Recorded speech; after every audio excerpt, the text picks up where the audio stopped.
And you've been listening to the 2007 Chamber Music Festival with the Emerson String Quartet here at Concordia Conservatory. I'm Mika Brzezinski, and now something special, a chance to meet the musicians. Joining me right now is Philip Setzer, violinist, Lawrence Dutton, violist, David Finckel, cellist, and Eugene Drucker, violinist. Thank you, gentlemen, for joining me. How fun. It's been a great time watching. I want to get a sense of how it all began for each of you. So I'm going to literally go down the line here. But was there a magic moment in life, or a mentor, or something that really brought music into your world and took hold? Phil, I'll start with you. Was it an education, or was there something that really struck you early on in life? Well, for me, it was very simple. My parents were both musicians. They both were violinists in the Cleveland Orchestra. And I heard music from, well, before I was born. So when I was, I think, about 3 and a half, I went in and told my parents that I wanted to play the violin, and they said, no, that you're too young. But if you still want to do it when you're 5, you know, we'll get you a violin. They made you wait. They made me wait, and on the morning of my 5th birthday, at about, apparently, according to my parents, at about 6:30 a.m. I went in and banged on the door and said, "Where's my violin?" So, but I had the great fortune of growing up in Cleveland, and when I was a little older, going to Cleveland Orchestra concerts every week. I had wonderful training from teachers there, and But for you, it was very young. I mean, 3.5 years old. You're demanding I wanted my your violin. instrument. Yeah. That's Later, I sort of preferred playing baseball, but at that point I thought that's okay. That's what I wanted, That's okay. And I still do. Larry, for you, I know you have a non-musical background in some ways, but then how did you become who you are today? It's amazing. It's amazing to me even now to think back. My parents did not know anything about music. There was no classical music in the house. I think my father played a lot of music when I was growing up. My goodness. But looking at you play today, you'd think you were from a family of, virtuosos. Well, the incredible thing, what it shows is that public school education is very important. I was growing up on suburban Long Island in Wantua, and there was a good music program there where they were offering a chance to play an instrument, required to play an instrument in 4th grade, like we have here in Bronxville, which is wonderful. And so I came home. I heard a little orchestra concert at the school, and I came home and I told my parents, I want to play an instrument. They said, and they thought I was going to play, the drums or whatever, the most popular instrument, the trumpet. And I said, no, I want to play the violin.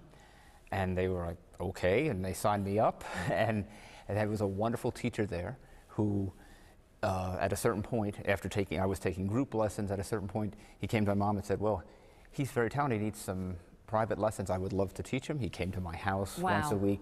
And then at a certain point, his name was Eugene Kahn. He has since passed away, but he came and told my mom about 3 years after studying with him, so I was now probably 7th grade, and he said I needed a better teacher, and that he took me to Margaret Pardee.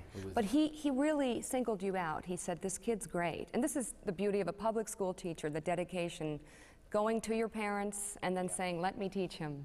It's an incredible story. I mean, I'm still amazed by it. It's just fortunate that I met him, that I was in that town with him. It could have been someplace else where that would not have happened. So it's a very fortunate thing. And then connected with Juilliard Pre-College, and kind of the rest is history. And look at you today, 8 Grammys later.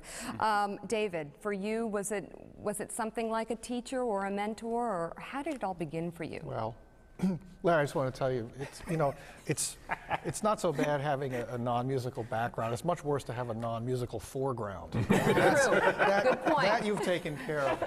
Actually, I don't think there is any such thing as a non-musical person or a non-musical human being. That there is a lack of early musical opportunity for some children, which was remedied in Larry's case, and which came naturally in Phil's case, in my case, and in Gene's case. But the opportunity that's created by places like where we are and in communities is very, very important.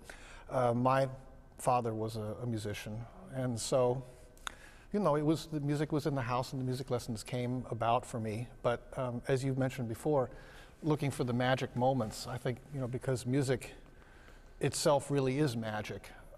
You can give people all the training you want, but you need to have those magical moments within your progression that make it click for you and make you crazy for it, that you just cannot stop. You say your father was a musician. Did you always know it would be your future? No, except at a certain point when I got the cello in my hands and I sensed the excitement that I could create for myself, in myself and also for others.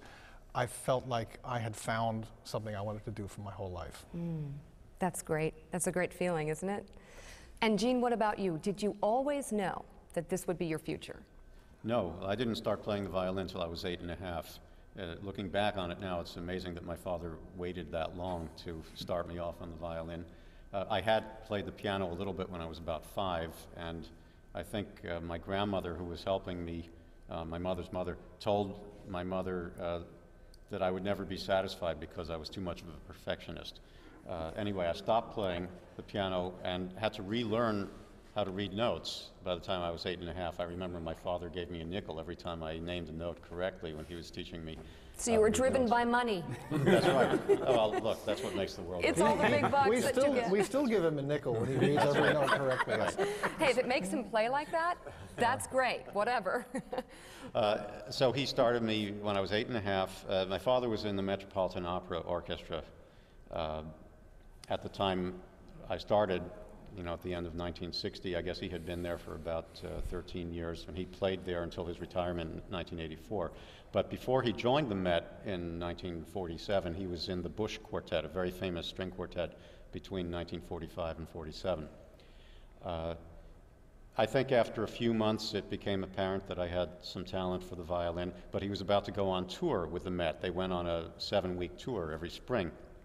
And he realized that if I didn't have some kind of continued instruction, that I was likely to lose interest in it, and that might be the end of it.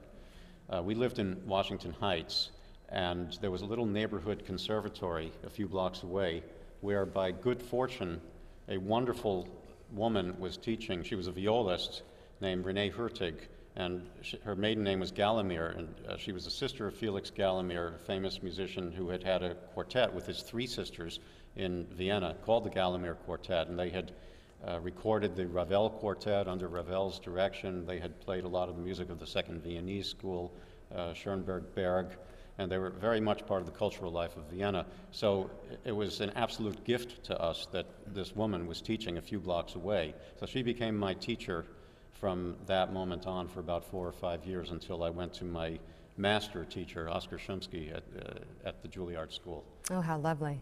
And guys, today, is he still too much of a perfectionist, or is he loosened up a little bit? Has it gotten worse, the condition? Probably, yes. You can ask our recording producer. I guess that's what success is about. Well, you all